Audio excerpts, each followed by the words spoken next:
Welcome to Nisha Lifestyle Vlog. It's a new day, new beginning, and day starts with all you lovely and beautiful people. आज खूप छान वाटत होतं. संध्याकाळी पावसाचं पण वातावरण होतं, आधीमध्ये थोडं ढगाळ पण वातावरण होतं. त्यामुळे म्हणले अनिकेत की चला आज आपण फ्राईज करूया.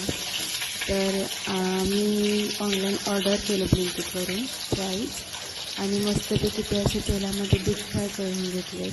जे मी फर्स्ट टाईमच केलं होतं, पण ते खूप छान दिसत होते आणि खरंच त्याची टेस्ट पण खूप छान होती. कधीतरी खाण्यासाठी मस्त आहे, तेवढंच टाईमपास.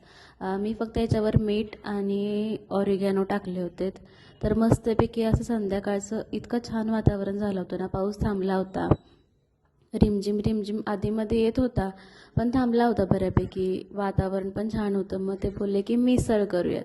तर हे त्यासाठीच आहे सगळं.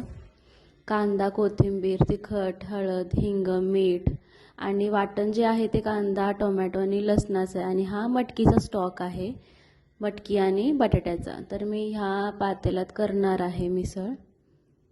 तर मग मी फर्स्ट ऑफ ऑल तेल घालून घेतलं. त्यामध्ये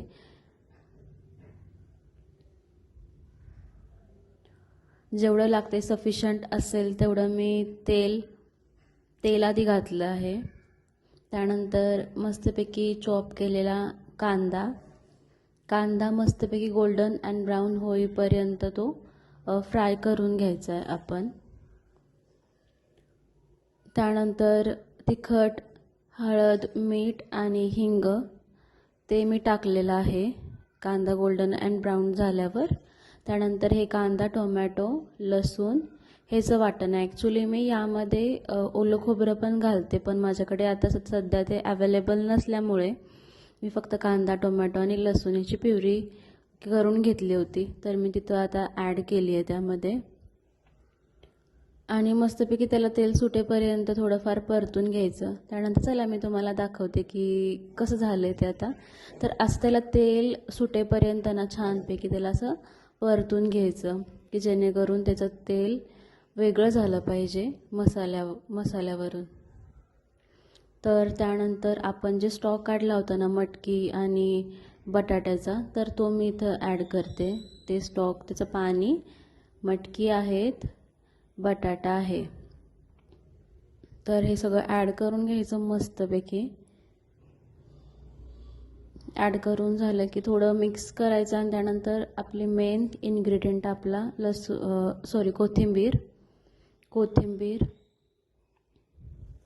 कोथिंबीर ॲड करायची. त्यानंतर मस्तपैकी त्याला अशी 15 मिनिटं उकळी काढायची. अशी उकळी निघाली की एक गॅस बारीक करायचा. गॅस बारीक करून एक 10 ते 15 मिनिट ठेवायचं. त्यानंतर मस्तपैकी अनिकेत आणि मी असं छान टाईम स्पेंड केला मिसळचा.